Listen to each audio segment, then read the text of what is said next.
कह रहे जो गंगा जी में स्नान के लिए कभी नहीं गए, ना गंगा जी का नाम लिया, ना गंगा जी पे श्रद्धा करते हैं, ऐसे लोगों की जीवन में जो आचरण बनते हैं वो बड़े निरर्थक होते हैं और ऐसे लोगों की ही दुर्गति होती है। पर गंगा जी का एक बार का स्नान निष्पाप कर सकता है, पूर्ण विश्वास होना चाहिए। एक बार हरिद्वार में बहुत लोग गंगा स्नान कर रहे थे। पार्वती जी ने कहा कि देखो इन सबका उद्धार पक्का हो गया, क्योंकि हम देवी की महिमा को जानती हैं गंगा की। ये सब स्नान करके, पूर्णिमा का पर्व है, ये स्नान कर रहे हैं, पक्का निष्पाप हो गए। महादेव जी ने कहा नहीं नहीं नहीं। बोले क्यों प्रभु? बोले इनमें कोई गंगा स्नान कर रहा है, सब पानी में डुबकी लगा के आ रहे हैं, गंगा में थोड़ी लगा के। बोले प्रभु आप भी एक आश्चर्य में बात करते, साफ देखो ना कितने भाव से नहा नहा के आ रहे हैं। बोले अच्छा इनको विश्वास नहीं गंगा जी पे, इसलिए पानी पे डुबकी लगाते हैं, कोई एक होगा जिसे विश्वास होगा। देखो अभी हम परीक्षा करते हैं। रास्ते में बैठ गए तो फिसल के जैसे गिर गए हो, ऐसे वृद्ध का रूप रख के गिरे हुए। अम्बा जी तो नवीन रूप धारण करके बोले जो निकले उससे जो हम कहें सो कहो। तो जो महादेव जी ने सिखाया तो कहते भैया ये हमारे पति देव गिर गए, थोड़ा हाथ सहयोग दीजिए, पकड़ के उठा दीजिए, अकेले उठ नहीं रहे, आप आइए। और जब कोई आने लगे तो कहना निष्पाप पुरुष ही हमारे पति को छू सकता है, अगर पापी छुआ तो भस्म हो जाएगा। बस इतना तुम्हें बोलना है, ठीक है। अब जो निकलते बोले भैया आप गंगा नहा के आ रहे हो? बोले हाँ।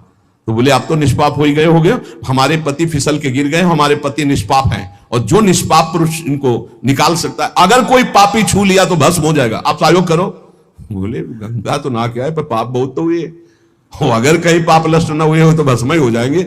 नहीं, कोई नहीं, किसी की हिम्मत नहीं पड़ी कि महादेव जी को निकलवा दें, क्योंकि जहां ये कहती कि अगर पापी पाप तो हुए यार, अब पता नहीं गंगा नहाने में नष्ट हुए कि नहीं नष्ट हुए, बेकार को भस्म हो जाए ऐसे। उनमें एक आदमी सरल भाव से गंगा गंगा गंगा मां गंगे स्नान किया और बोले भैया हमारे पति को निकलवा। बोले अच्छा भैया, लुटा रखा।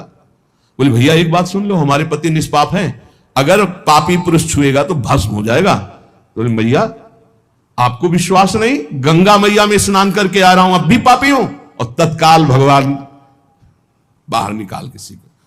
जब वो चला गया तो भगवान शिव ने कहा ये केवल गंगा स्नान करके आया है, इसकी अर्थात भाव विद्यते देवा ना पाषाणे ना मूर्तये। यदि हम भगवान के नाम, भगवान के धाम, भगवान के इन पावन तीर्थों पर दृढ़ विश्वास करते तो बहुत जल्दी लाभ प्राप्त होता है। ये विश्वास के लिए सुनाता है शास्त्र, ऋषि मुनि सब ये विश्वास के लिए सुनाते हैं। हमें दृढ़ विश्वास कर लेना चाहिए कि अब हमारा कल्याण तो हो ही गया। जैसे गंगा जी क्या है? भगवान श्री कृष्ण का चरणामृत है। गांगम वारी मनोहारी मुरारी चरणच्युतम त्रिपुरार शिरश्चार, जिसे भगवान शिव मस्तक पर धारण किए। अपने लोग रोज चरणामृत पीते हैं, किनका? प्रिया प्रीतम का। अब और गंगा की जरूरत पड़ेगी? जहां से गंगा प्रकट हुई उनके सर्वांग स्नान का जल हम। यमुना जी, जब यमुना जी गंगा जी से मिली तो गंगा जी ऐसे होकर प्रणाम मुद्रा में मिली यमुना जी से।